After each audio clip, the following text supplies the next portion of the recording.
Welcome back to another exciting episode of Uncharted Your Sidekick for Life. This is episode 8, and today, Dan Dillard, Dr. Leon Vanstone, and myself, Natalie Peyton, are thrilled to have a very special guest with us, Joseph Kopser, in the studio. Joseph is a seasoned mentor with a wealth of experience in leadership, team building, and entrepreneurship. His impressive background includes 20 years of military service, founding and growing successful companies, and a deep commitment to helping others achieve their potential. Today, we'll hear about his journey, explore his take on mentorship, and discuss how we can all navigate the uncharted waters of life and career with confidence. Our Gen Z contributors who were interviewed by Anais Schmidt and myself include Kiera, who talks about the challenges she faces when adjusting to college life, Jose, who shares his fears about the economy and the environment, Mariela, who asks about the best way to have work-life balance, and Sarah, who talks about developing her community in a society where she feels lonely. Let's have a listen. Welcome to episode 8 of Uncharted, your sidekick for life. With us today, special guest host, mentor, Joseph Kopser. Yay! We got it. We were talking before the show about The 100 different ways to mess up my name, yeah. And I probably jinxed you, and yet in the end, you pulled it out and did it perfectly. I had a deep think about that. Yeah, but it was awesome. Well, let's just do intros. Once again, let's start with... Good morning, everybody. I am Natalie Peyton. I'm an actor, comedian, and podcast personality. Like it. Hello, everyone. I'm Dr. Leon Vanstone, rocket scientist, storyteller, and entrepreneur, and of course, co-founder of Founding Up. Of course. Naturally. Naturally. Dan Dillard, entrepreneur, media entrepreneur, and co-founder of Founding Up, among other things. And we'll leave it at that. And our guest host. Yes, and I'm Joseph Kopser. I guess in the context of this podcast and the way you all have it structured, which I love, by the way, and to be here on number 8 is pretty cool. Yeah. So it puts a lot of pressure to figure out what my biography would be. I guess in this context, it probably goes back to what we said earlier, Natalie, is I'm a dad of 3 daughters who are now in their 20s, all working professionals in 3 very different, completely different fields. But along my journey, I've been a soldier for 20 years and then got into the private sector, did a lot of stuff in entrepreneurship. Now my focus really is on helping people grow their companies, but all of it underlines the professional work I've done for 30 plus years, which is building teams. And that has me working a lot with young people. And I look forward to getting into it because it seems like every stage of my life, no matter how old I think I am or think how young I think I am, I get to work with 18 to 22-year-olds. And that's like a lot of fun. So nice. That's great. That's me. And that's why we have you on the show. There you go. We thought in our conversations over breakfast, your deep experience in mentorship, some of the things you've even written papers on. Yeah. I mean, it was my master's thesis from Harvard was literally on mentorship and why not everybody gets it. And that's like a double-edged, or what do you call it? A double-edged sword? Oh, no, but double entendre. Double entendre. More French words. Yeah. Let's just throw entrepreneurship in there. Yeah, I know, dude. Too many using that word. But yeah, the title of the paper was Mentorship, Not Everybody Gets It. And what it meant was 2 things. First, not everybody even understands what mentorship means. Like they think it's either brown nosing or networking or nepotism. And like there's some negative sides to what people think about mentorship. But the other reason why not everybody gets it is the subtitle. Not everybody gets mentorship. Yeah. So see what you did there. You like that? See? And I did that when I was young. See? So anyway. Did you have more hair? Oh, a lot more hair. Yeah, long flowing locks. Yeah, some people wear wigs. I wear hats. I think it's fair. I think it's fair. Yeah. Plus, actually, in the 90s, when I was in the Army, I was at Fort Bliss. And then when there, I was in Fort Hood, both Simonson, Texas. Now we call it Fort Cavazos. And I was in the sun all the time. And my doctor literally said to me one day when I came in for burn number 15 or 20, he's like, dude, just wear a hat everywhere you go. And it stuck. And it's kind of become my thing. Even when I had hair, I wore a hat. So nice. Yeah. Anyway, that's as they say, that's Uncharted. There you go. So before we jump in, the kind of the way we do the podcast is kind of go out and we've had some guest hosts go out there, some correspondent hosts go out and interview some Gen Z and have some of what keeps them up at night. And you've picked some of the videos that we're going to chat about today. And by the way, I love that format. It's very Jimmy Kimmel, how he's got folks that go out on the street. So I liked it. I like to think we're more professional than Jimmy Kimmel. I think you'll get even more viewers if you're more.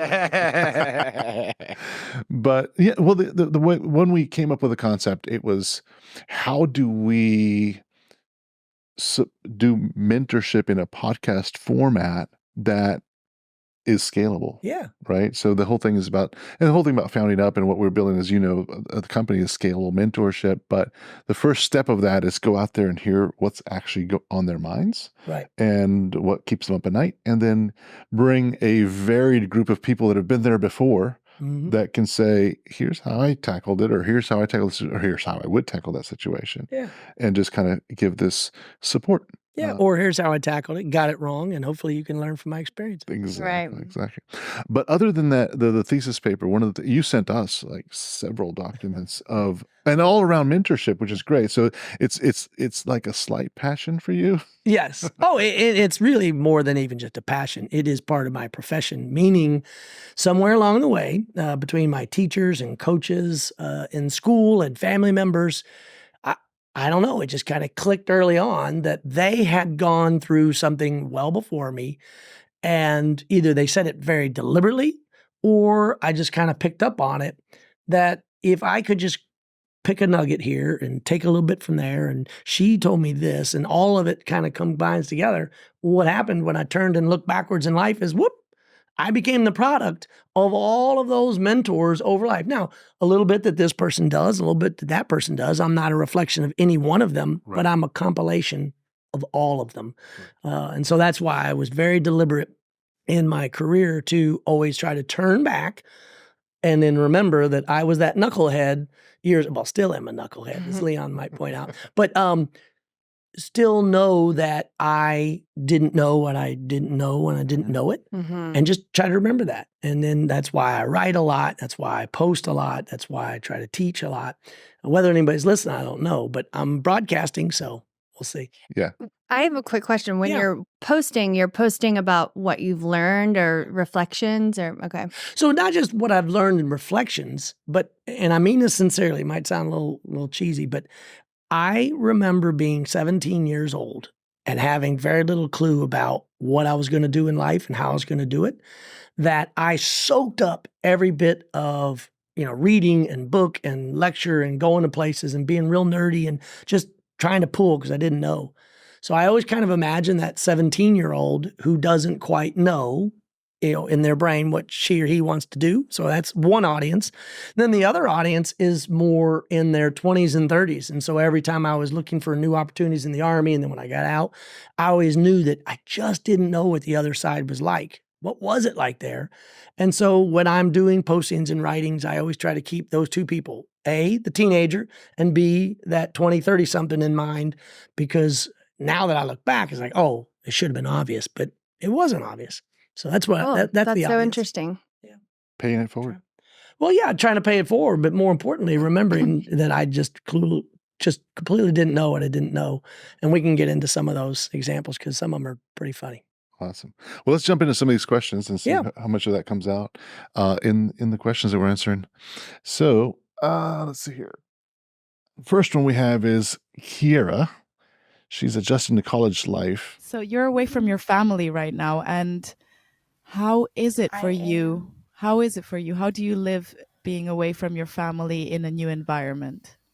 At the start, it was really hard because there's just some things you never realize. Like sometimes back in my house at home, me and my sister share a room. So sometimes it's weird walking in this room and there's like not another person. It's like quieter a lot of times. I can't go downstairs and start a conversation with my family or expect someone else to be there.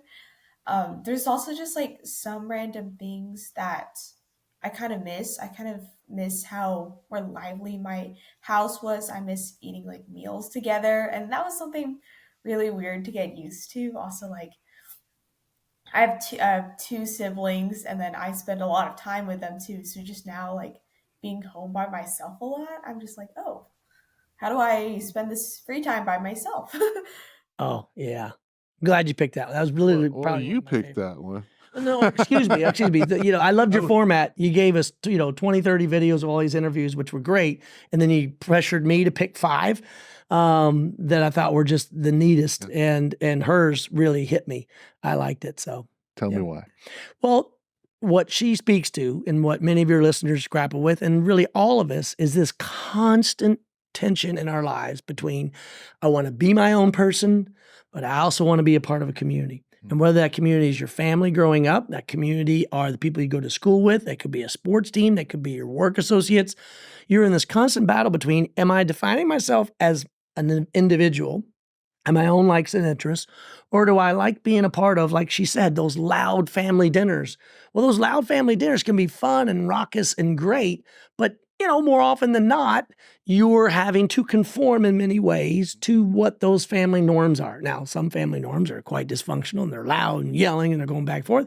But some of those family norms might be that there's an uncle or a mom or somebody who's like the dominator in the storytelling. And so she might love being a part of being on and listening, but maybe she doesn't get to have agency. Have agency and use her own voice. And so it's really evolutionary. And that's the thing I tell audiences a lot and tell people when I'm working with them is that tension between I need to stay in this cave with all of my other cave dwellers because it provides security.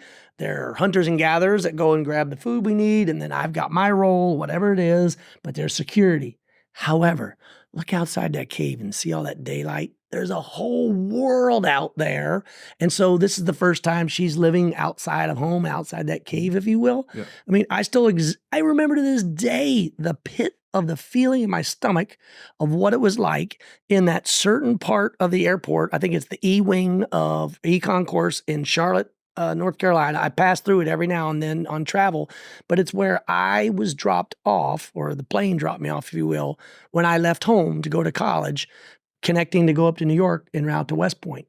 And it just put a pit in my stomach because I remember what she feels like. I know what that feels like.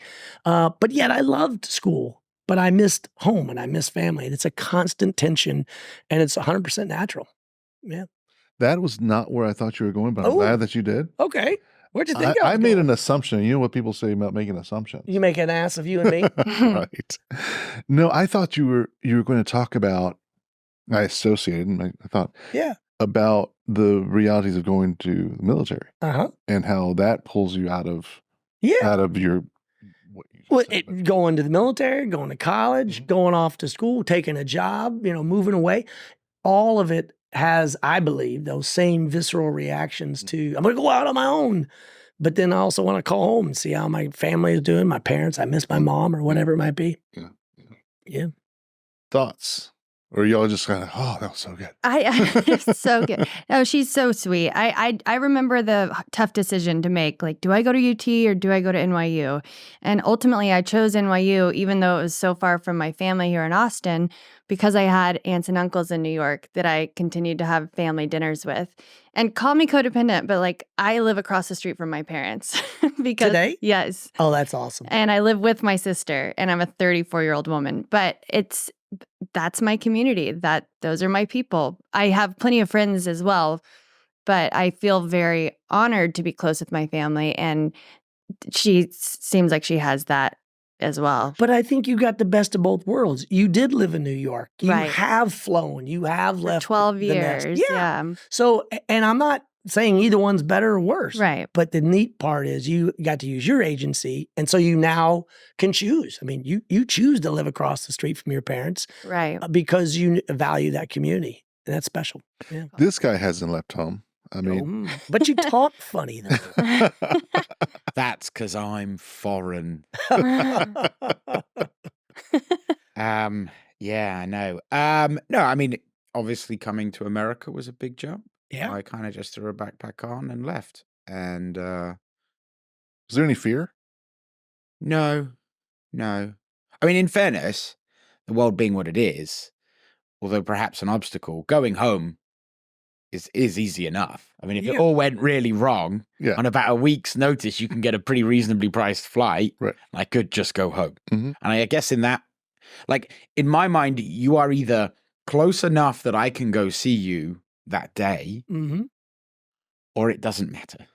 Or it's a phone call, right? Because even if my entire family just lived on the other side of Texas, which for anyone listening who isn't from America is a gigantic bloody state. 12 hours across. Yeah, right. Easily, right? Without traffic, without stops. Yep.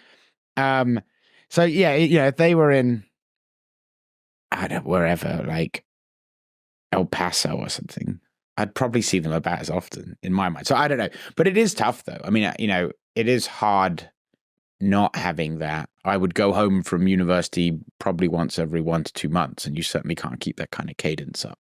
Yeah. But do you know what I envy about especially Gen Z today that I didn't have as a kid is the ability to have a family group text.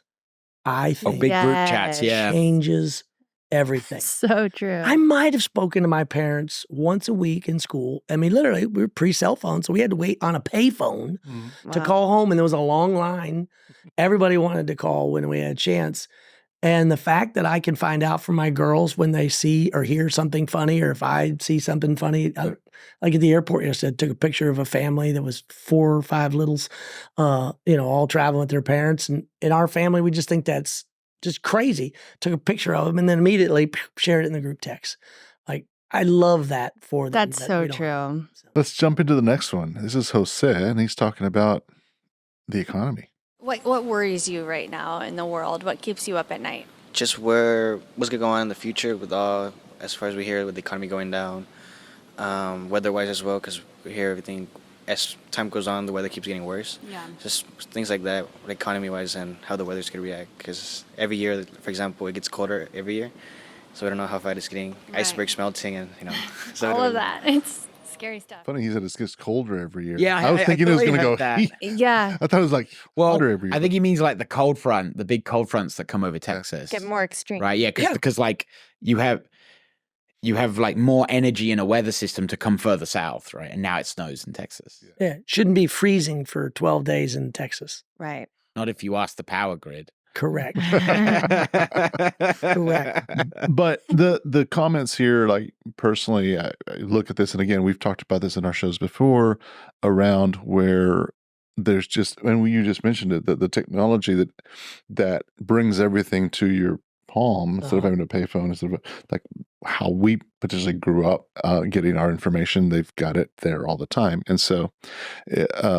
It's interesting that the economy, well, not interesting, I get it. If everything is like the economy sucks and prices are high and getting jobs and all that, it does make a lot of sense, as well as global warming. So I understand where he's coming from. And any thoughts on? Yeah, it's interesting. So I took this question slightly different, but it almost reminded me, Natalie, I don't know if it was your comment, but at the end of one of the podcasts, you said something about it'll be all right in the end. Oh, yeah. If it's not, in the end, everything will be all right. And if it's not the end. Correct. And so that's really the advice I would give to him, which is, whether it's social media bombarding us or somebody with an agenda and someone says the sky is falling and this is terrible and that's terrible, at the end of the day, I think the earlier you learn, and I didn't learn until late into my 40s, the importance of things like mindfulness and being very deliberate in your thinking, and whether you call it meditation, some people call it prayer, you call it whatever you want, but to be able to remove the outside world for a while from your brain, from influencing your brain, and just kind of unplug, and then really focus on what you can control. And that's really what speaks to me when I hear him talk about the fact that, yeah, I mean, if you look at the news and you look at everything going on, it sounds like it's really terrible. Right. But if you're still here and you're still breathing, you still got a chance. And then that's where things like mindfulness really come in to say, let me slow down. And it's the Serenity poem that I love sharing with people that I always screw up. I never get the quote right, even though I love it, which is basically, God grant me the serenity to accept the things I cannot change, the courage to change the things I can, and the wisdom to know the difference. And man, that's just tough. People want to save the world and blah. And at the end of the day, man, if you just make your bed, right, and when you're on your way to work or on your way out, just say a nice thing to a person, like a stranger, that, it helps their day, might even help your day. That's the stuff I always like focusing on. Now, Does it suck when you're out of work? 100%. Does it suck when your job is miserable and your boss is a jackass? 100%. But even within those worlds, there are things that you can control that hopefully people like him and others can kind of get to that faster in life than I did. And, recognize that you can't control it all. I love all of that, especially that you brought meditation into it, because is that what we said about us growing up and at least in my experience, I didn't have all of this noise. It wasn't necessarily that I meditated. It's just that noise wasn't there. So what we're saying is take that same situation, bring it to today and cut that noise out so that you can enjoy the present moment and enjoy what your future is. The other thing that I kind of take away from this, again, having a 21-year-old myself, is that sometimes these things that are out here make you feel trapped. Yeah. And really it's quite the opposite. If you focus on what you can do and focus on what's calling you inside and just meditate on that, knowing that you're not trapped to any one job, any one place to live. You've got the entire world to go explore. Soon you'll be able to go to Mars. There's all kinds of things. And you can, if you can get a connection to the internet, you can work almost anywhere. Yeah. Almost anywhere. So. Any other thoughts? Or just makes me think of a book somebody gave me last night called Calm the Down. And the moral of the book is focus on what you can control, not on trying to control outer circumstances around you, because that's what will cause anxiety. 100%. So thanks, friend, for that book. I might have to not pick going to that read one up. into it. Yeah. Yeah, it's What did you mean? They're not What did trying you to mean? tell you anything. And they did. They said, "Don't read into this." I was like, "It's fine. I'm not." It's just it'll a be great fine." book. Thank you for the book. Yes, you should pick it up. I read a lot of it last night. Oh, good. Any comments from afar? All fans of stoicism I see in this room. So, no, I mean, that wisdom is as old as time. Control, focus on the things you can control and don't try to control things that are outside of your control. It will only bring you misery because you cannot guarantee their outcome. So choose the things you can control and then peg your happiness to those things. And to some extent, that's very doable. I do share, I suppose, a little bit. I understand in some cases where it's coming like global warming is neither something I can control, but it is absolutely something that will come and get you. But and I love the fact you brought that up when you talk about things to calm down about. I 100% agree that a cataclysmic event like a hurricane is not only terrible, but it is more immediate than climate change. And what I mean by the doomsday scenario of climate change being what we're going to boil the seas and then we all disappear. That's the doomsday that's got some people generally panicked. But the hurricane that just hit Texas this week, that's immediate. That's right now. And if you want to help, go to Houston and help those people as they deal with 2 million people without power. That's what I take away from, how you deal with climate change. Well, in 30 years, 20 years, 10 years, fine. But right now there are 2 million people suffering in Houston. Go help them. And so that's kind of where I get a little pushback against things like nuclear war. And if there's a nuclear war, we can't do anything about it once it happens. But what I can do right now is try to get people to recognize that nuclear power could be an actual game changer for energy in this country and in our world. And so that's what I mean by trying to take something that is doomsday, climate change or nuclear war, but in the here and the now, there's stuff you can do to be able to help people and cause you to not go crazy. And as you were saying what you were saying that, I was also thinking very similar along the similar lines is there's these two problems that's affecting everybody. And one of the things I learned throughout the journey is run its problems as quick as you can. Just if you want to be that change in the world, like here's two problems that as entrepreneurs, we're always looking for a problem to solve. Yeah. Yes. Yeah. So here's two problems that need solving. Here's what You can provide value as an individual, and maybe it's, you don't have the solve. You'll never have the solve right now, but this is something I can work towards. Like, what can I do to contribute? You said immediate, but I'm also even thinking long term. Like, what's the long term solve here? How can I focus my energies to kind of solve this problem in the long term? And so this is another side of that coin, I was thinking. Yeah, and I mean, as the saying goes, right? How do you eat the elephant? It's one bite at a time, right? So it's like, what can you do today that might make this problem better? And as Dan says, you learn. You get, as you attack problems, you get better at attacking them, and you'll learn more nuance. So I definitely agree. And as you say, it helps to just make you feel better. Mm-hmm. If you're worried about something, then just do anything about it. Cool. Let's move on to the next. Mariela. You could ask anybody, any mentor, a question to give you advice for your future, for your present self. What would you ask them? How do they manage their time? Because I feel like I'm terrible at managing my time, like balance like family, work, any extracurricular activities and all that. Yeah, that's a great question. I'm really bad at balancing my life. I loved it. Mm-hmm. You picked it. I know, but so why I loved her question about how to manage your time is a lot of people, whether it's real anxiety or whether it's just a self-induced sense of too much pressure on their own need to perform or be doing something, we're so influenced by society, especially because social media bombards us with these unnatural and unrealistic expectations of perfection or whatever reality is. And, you got the videos of the people that are like, it's only 10 a.m. and I've been up since 3 a.m. and I've done 20 different things. It's like, okay, maybe. And if you have, good on you. But to create this unreal expectation that every second of the day has to be perfectly scheduled, perfectly manicured, perfectly productive is unhealthy. Mm-hmm. It's just flat out unhealthy. I mean, I literally will schedule time to do nothing. Right. Time scheduled, nothing. And the more I can unplug, the better.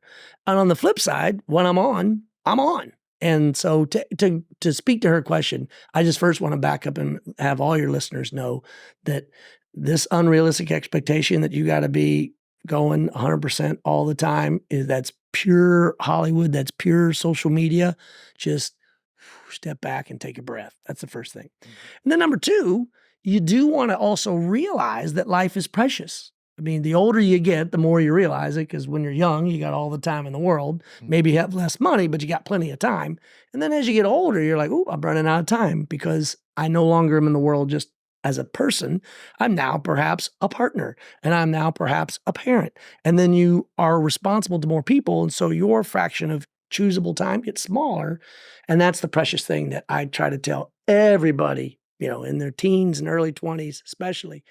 By God, don't squander that Saturday morning. Right. You're in good health.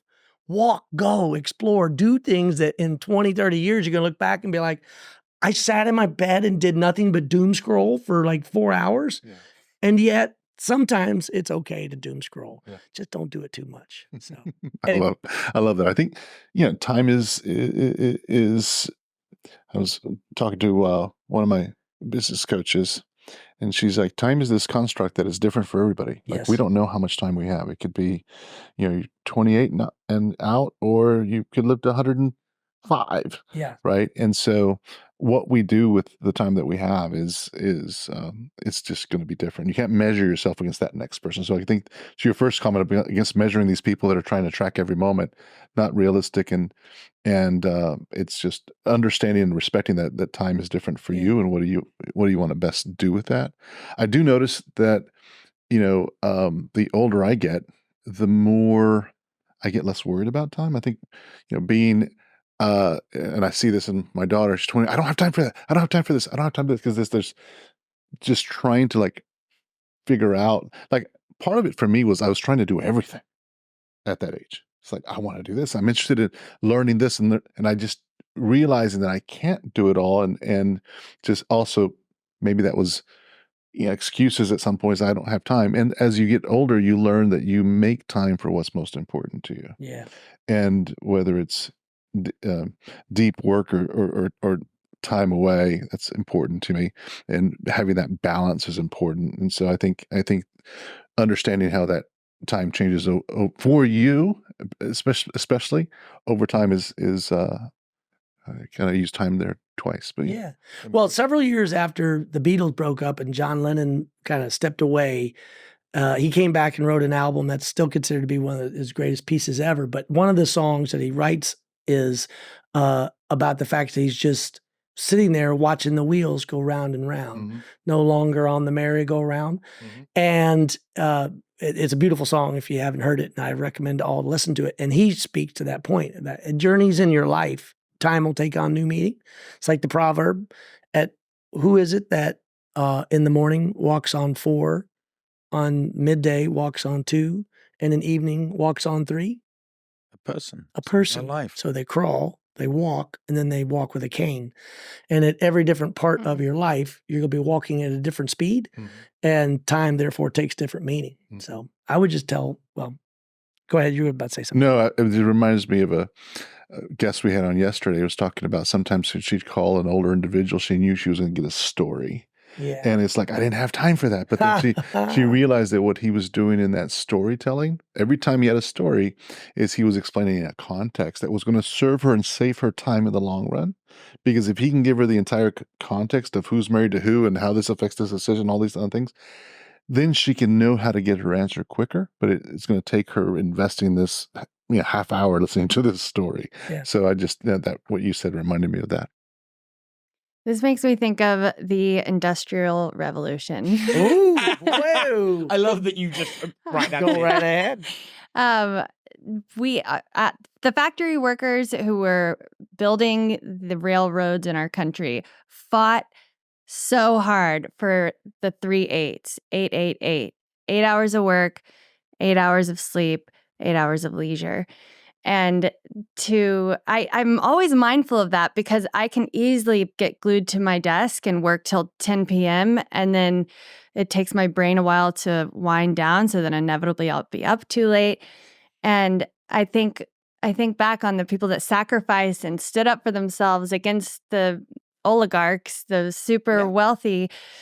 Like, no, we actually don't want to work 14 hours and not spend any time with our family and also work ourselves to death. That's not life. Yep. So that's what I would recommend is think about the Industrial Revolution. Yes, exactly. The Gilded Age. I'm thinking of my Saturday morning and I'm thinking of the sweatshops in Manchester. Exactly. How glorious. No, I mean, yeah, I agree with what Dan said, right? It is about realizing that things take time and realizing what you actually care about. And that also takes time. I could not have told you as a 20-year-old what I cared about. It takes life experience to figure that out. People talk about, pursue your passion. You're like, you get passionate about things by doing them. Yeah. You're not automatically passionate, and so it's sort of this double-edged sword because you have to run around like an idiot when you're 20. One, that's the only time you've got the energy to do that. And two, that's how you figure out what you want to be good at. That's part of the, it's not a bug, it's a feature, right? It's a part of being young. And then as you come to realize what you really value and you come to realize what you want to spend time on, it does get easier, as you gain more experience, more wisdom, and mentorship obviously speeds the whole thing up. But yeah, I mean, I think about this. I forget who said this, but they said you get stronger when you rest. Yes. Right. Think about doing reps. Right. How many reps? People are like, oh, you get strong by going to the gym, right? And you're like, well, no, you don't actually. Keep doing reps, and you'll get weaker because all the muscle fibers break. You get actually weaker and weaker and weaker, and then you have to rest. If you don't rest, it makes it worse. And so there are periods that you'll have to work, but there also have to be periods when you rest, either mentally on Saturday or however your spaces are, family dinner, whatever it is. There have to be times when you rest because in those spaces are where you get stronger. Yeah. And I like, as a vague hobby, I like asking people where they have their best ideas. right? That saves the company, saves the day, whatever it is, ideas. And you get a lot of different answers in the shower, walking the dog, cycling, running, like all kinds of stuff. Not a single human being of the 60, 70 I have asked has ever said at their work. Not one. No one has ideas. So it's like, again, right, you think like you're not doing anything, but you are. You're always thinking. You're always wondering about something. And so, work-life balance is a weird one. I tend to just let others decide whether I'm working or playing, and I kind of just do what I need to do. And sometimes that means taking a break. Sometimes that means not being productive.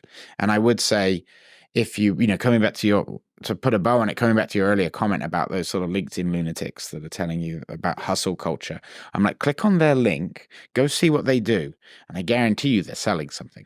Those people I know a lot of different successful people, and the only ones that tell me it's all about hustle and it's all about being there are the ones that also, strangely enough, are selling me a course on hustle and being there. So just remember that, Anyway.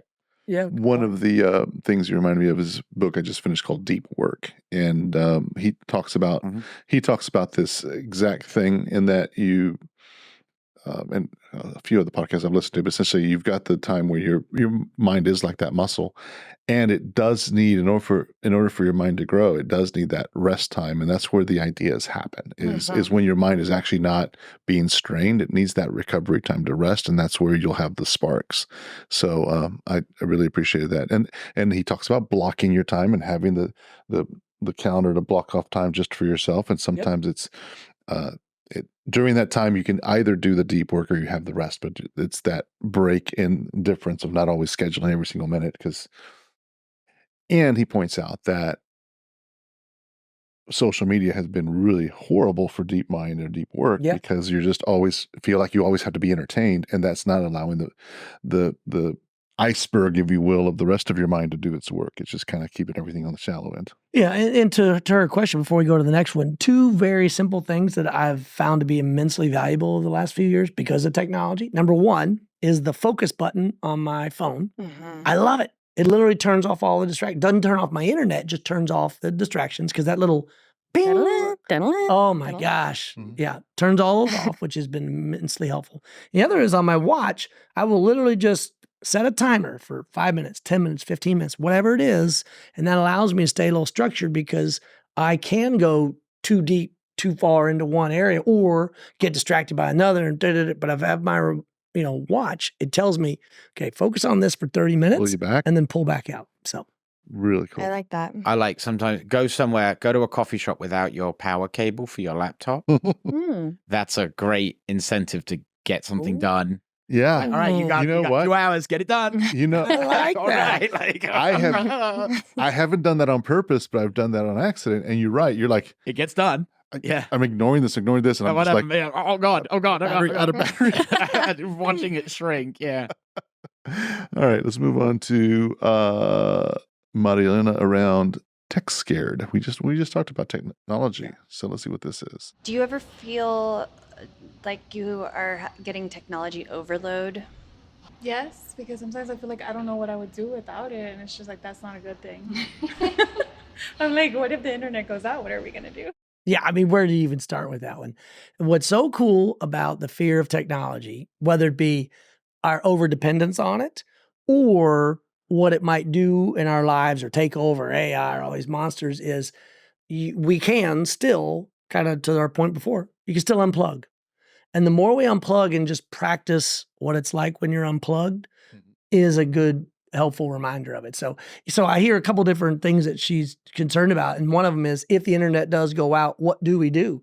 And there are some real world things that you can do. And before, whether it be storms or whether it be weather patterns or whatever, I do think, and this is not like, conspiracy weirdo theory. This is like, no, seriously, get like 4 or 5 gallons of water, put them in the bottom of your pantry, and just rotate them out every now and then, pull from one. It's that way in case something does go down, the grid does go down on cyber attacks, you at least have a few days water. I mean, that's the simplest. Canned food. I mean, like, I don't be too weirdly conspiracy theory, whatever, to responding to her question, but there is a need to have just canned food in your house and a can opener If you're gonna have canned food, have a can opener.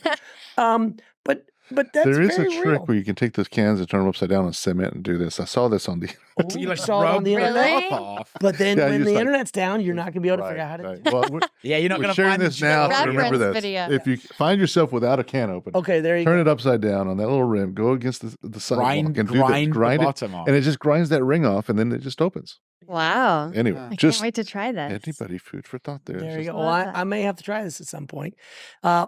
But her concern is real that if we become too reliant on technology, and God forbid, whether it be a weather pattern or other unnatural disaster, you were stuck without technology. You need to have some backups, and you can go on the internet before the event if it were to happen, and just look up the 10, 20 things that are very simple techniques. Because guess what?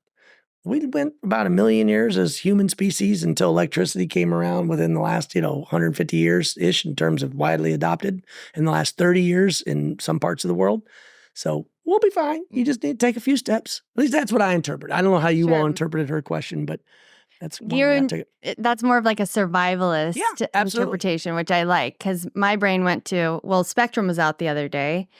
And All over All Texas. through. all Yeah. over Texas. And that is why you live across the street from your parents who have Google Fiber. So what I did was go to my parents to work.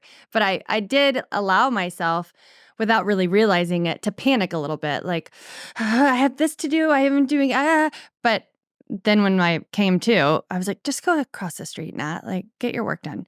So that's one thing I thought of. But another thing I thought of is my sister and friends, we all have the same group of friends, have been, I just realized, and call me naive, but that there's now rehabs taking people in for tech addiction. Wow. Oh. I had not known that. No, that makes sense, actually, Right? but I hadn't. Yep. I hadn't ever occurred to me. People that can't stop playing video games for 15 hours, or it's the doom scrollers, or it's, it probably shows up in many different ways. It's an addiction. It's an addiction. And so upon learning that, we all sort of reflected, remember when in, the early 2000s, late 90s, how we used to hang out and have sleepovers? Like we could go hours without looking at a TV or a phone, and we were just together.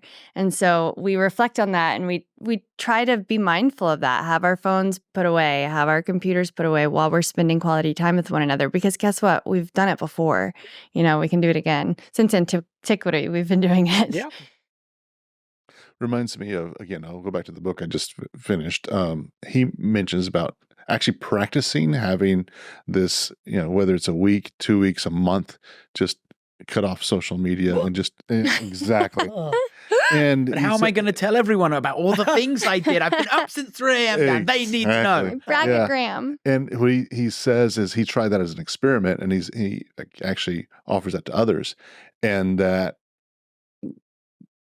once he tried it, he was just floored by how the benefits he got from just closing that off. And I've done that for a while. I've been off of social media I've done a month or two at a time. And you do get more productive, and you use other parts of your brain, and you find ways to entertain yourself without this immediate thing. And so part of the advice here is maybe do some practice of that so that you're not, going back, kind of a middle ground between this and this is having some chunks where you're just like, I'm going to do these things and see if I can follow that and see what it does. This is a test.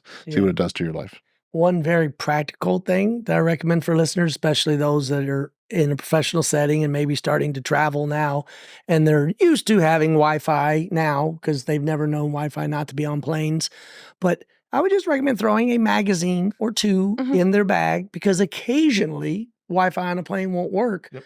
And I'm someone who grew up without Wi-Fi on planes, but then now that I have Wi-Fi, I love Wi-Fi. When I don't get it, I'm like, grr. And I'm like, but wait, there's a magazine. I can read a book. I can relax. And so that's like a very micro-dosing kind of way of your experiment that you referred to. Yeah, So. love it. Thoughts, Leon, or you? Yeah, not too much to add. I think we covered a lot of it. What do you do when the internet goes out? Curl into a ball, cry. I will say. So I look at my younger sister, who was in school through COVID, and I look at the way she did socialization. She socialized. She and a couple friends would all get on like a Zoom call.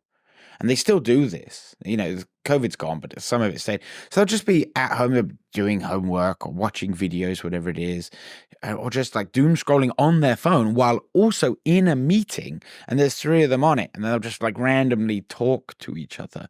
And so it's sort of a weird one. I feel like, what do you do when the power goes out and someone's like, whoa, we used to make our own fire. It's like, right, but if you've never made your own fire, 100%. And so it is such a different world, but I the answer is, as you say, just go without it and try it. When you have abundance, that's the time to practice, and so, no, I mean, that's all you can do. The world will ever change. That's the only thing, that I in my short time, I've realized is that everything always changes, and it has always been changing, and it's only getting faster. So, the internet's going to go out.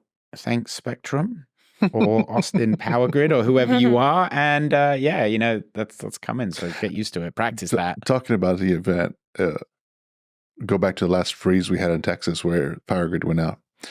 And what do? All of a sudden, we live on this street that's kind of a slope. All of a sudden, you saw people coming out, and it was iced over.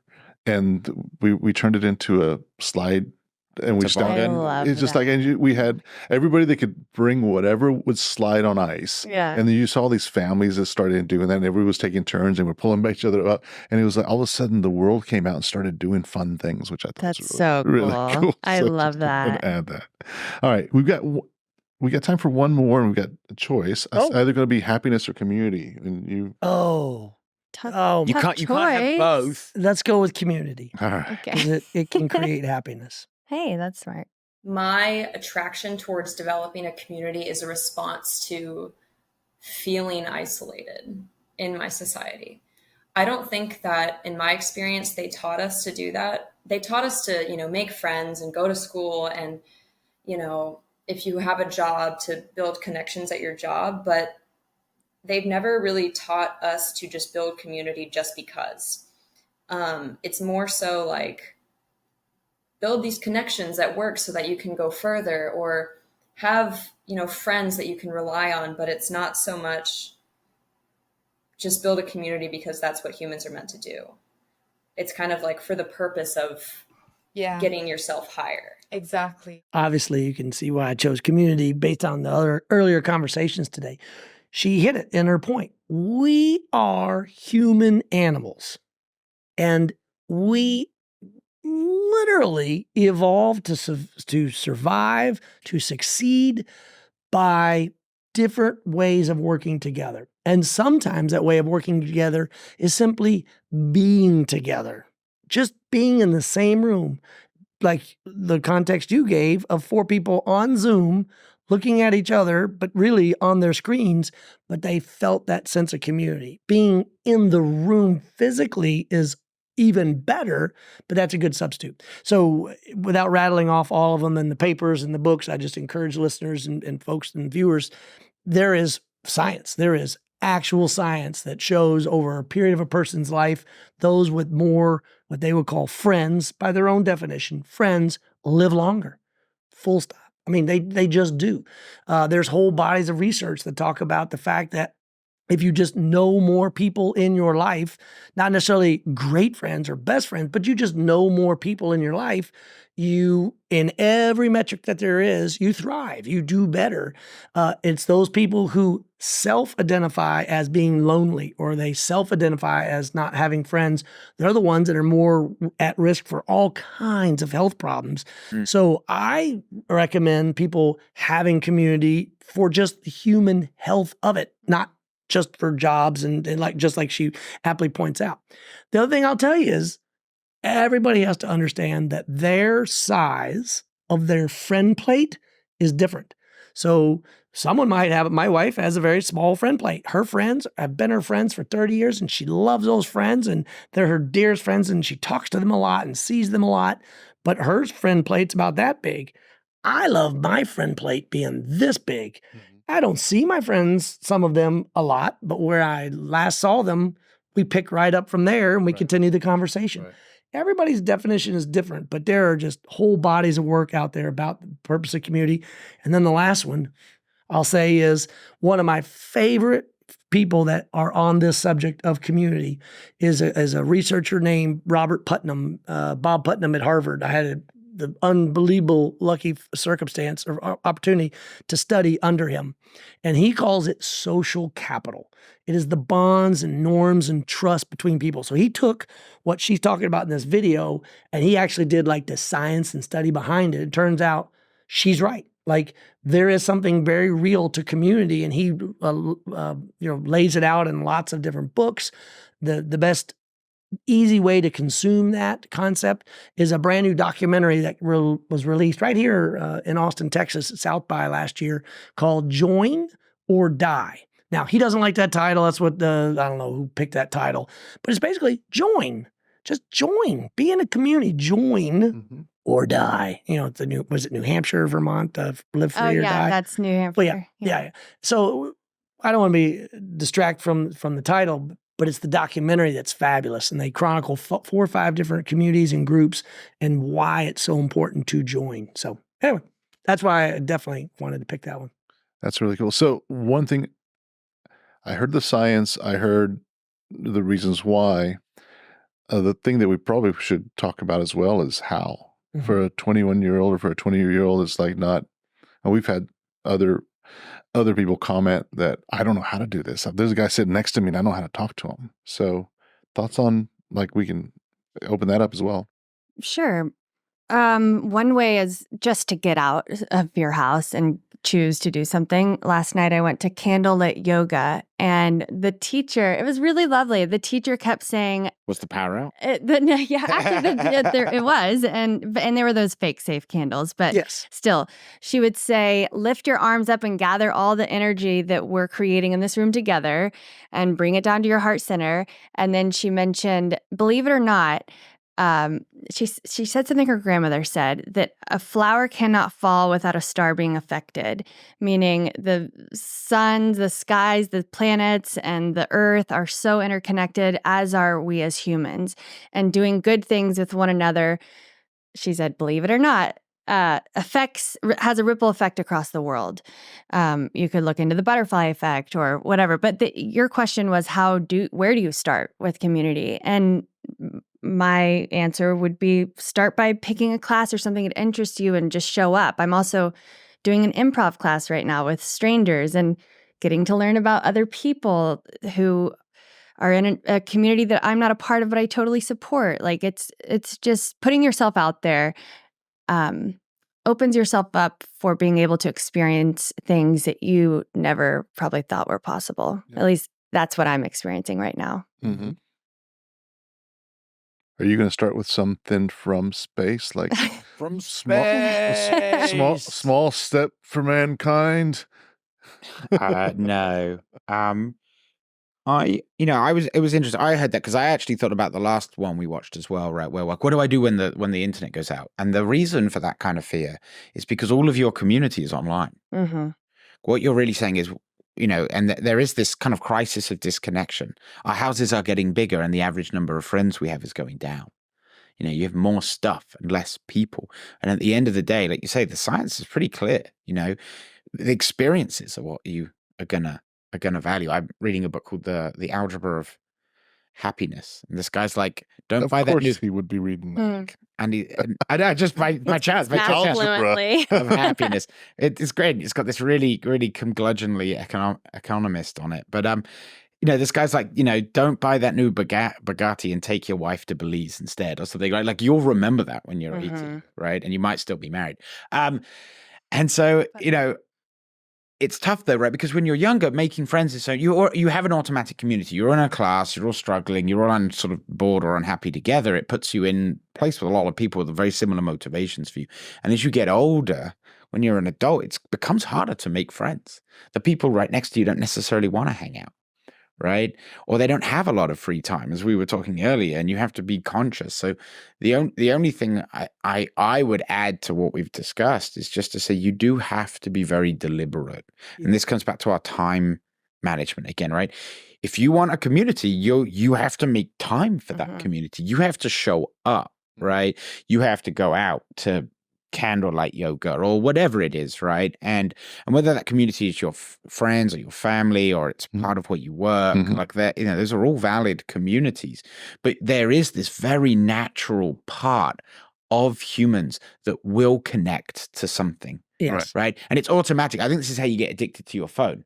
If you have a rich community and people in your lives, you don't tend to get addicted to other things. That's right. If you have no connection, your brain will connect you to something. Right. Yeah. And that can be your phone or to a video game or to something. And so the only advice I can offer, which is sort of, it sounds a bit contrary, is you have to go out and you have to talk to people. What I'm hearing is effort, right? So that it requires effort to do what you did. You're saying you've got to make it happen. Be very deliberate. And you just gave a reason for that effort. If you put that effort, because human nature is to do as little as possible. It's just like, what's the easiest route? Sure, right. So on and so forth. So right now, the easiest route is my social media.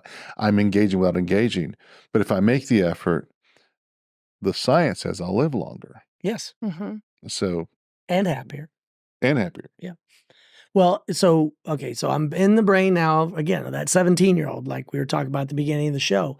And I'm imagining him or her listening to us going, yeah, but you all are saying that because you're in your 30s or 40s or 50s or whatever, and you grew up in a different time and, technology is beating against us and all the things, you just said.